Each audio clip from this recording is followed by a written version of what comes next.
ನಮಸ್ಕಾರ ವೀಕ್ಷಕರೇ, ನೀವು ನೋಡ್ತಾ ಇದ್ದೀರಾ ಫಸ್ಟ್ ಐ ಟಿವಿ ನ್ಯೂಸ್. ನಾನು ಸಹನಾ ಚಂದನ್. ರೋಬೋಟ್ಗಳನ್ನು ಮದುವೆ ಆಗಿರುವ ಹಲವು ನಿದರ್ಶನಗಳಿವೆ. ಇದೀಗ ಮೊದಲ ಬಾರಿಗೆ ಎಐನಿಂದ ಸೃಷ್ಟಿಸಲಾಗಿರುವ ವ್ಯಕ್ತಿಯನ್ನು ಯುವತಿಯೊಬ್ಬಳು ಮದುವೆ ಆಗಿರುವುದು ಆಶ್ಚರ್ಯ ಉಂಟು ಮಾಡಿದೆ. ಹೌದು ವೀಕ್ಷಕರೇ, ಜಪಾನ್ನ ಒಕಾಯಮ ನಗರದ ನಿವಾಸಿ 32 ವರ್ಷದ ಕಾನೋ ಎಂಬಾಕೆ ತಾನು ಎಐ ಮೂಲಕ ಸೃಷ್ಟಿಸಿರುವ ವ್ಯಕ್ತಿ ಕ್ಲಾಸ್ ಎಂಬುವರನ್ನು ಮದುವೆ ಆಗಿರುವುದು ಆಶ್ಚರ್ಯ ಉಂಟು ಮಾಡಿದೆ. ಜಪಾನಿನ ಸಂಪ್ರದಾಯಗಳಿಗೆ ಬದ್ಧವಾಗಿ ಮತ್ತು ಈವೆಂಟ್ ಮ್ಯಾನೇಜ್ಮೆಂಟ್ ಕಂಪನಿಯಿಂದ ಸಹಕಾರದಿಂದ ಈ ವಿವಾಹ ಸಂಪೂರ್ಣವಾಗಿದೆ. ಅಲ್ಲಿ ಕ್ಯಾನೋ ಮತ್ತು ಕ್ಲಾಸ್ ಹಲವಾರು ಆಹ್ವಾನಿತ ಅತಿಥಿಗಳಿಗೆ ಸಮ್ಮುಖವಾಗಿ ಉಂಗುರಗಳನ್ನು ಬದಲಾಯಿಸಿಕೊಂಡರು. ಕ್ಲಾಸ್ ಚಿತ್ರವನ್ನು ದೊಡ್ಡ ಪರದೆಯ ಮೇಲೆ ಪ್ರದರ್ಶಿಸಲಾಯಿತು. ದೈಹಿಕವಾಗಿ ಉಪಸ್ಥಿತಿ ಇಲ್ಲದಿದ್ದರೂ ಆತ ಜೀವಂತವಾಗಿದ್ದಾನೆ ಎಂದು ತೋರಿಸಲಾಗಿತ್ತು.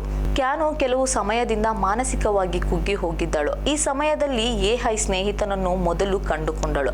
ಬಳಿಕ ಆಕೆ ದಿನಕ್ಕೆ ಸುಮಾರು 100 ಬಾರಿ ಅವನೊಂದಿಗೆ ಮಾತನಾಡಲು ಶುರು ಮಾಡಿದಳು. ಆಕೆಗೆ ಎಐ ಮೂಲಕ ಸೃಷ್ಟಿಸಿರುವ ಭಾವನಾತ್ಮಕವಾಗಿ ಎಲ್ಲದಕ್ಕೂ ಬೆಂಬಲ ನೀಡುತ್ತಿದ್ದ ಮನುಷ್ಯರಿಗಿಂತ ಇದೇ ಉತ್ತಮ ಎನ್ನುವ ಭಾವನೆ ಕಾನೋಗೆ ಬಂದಿತ್ತು. ಹೀಗಾಗಿ ಆತನನ್ನು ತನ್ನ ಜೀವನ ಸಂಗಾತಿಯಾಗಿ ಆಯ್ಕೆ ಮಾಡಿಕೊಂಡಿದ್ದಾಳೆ.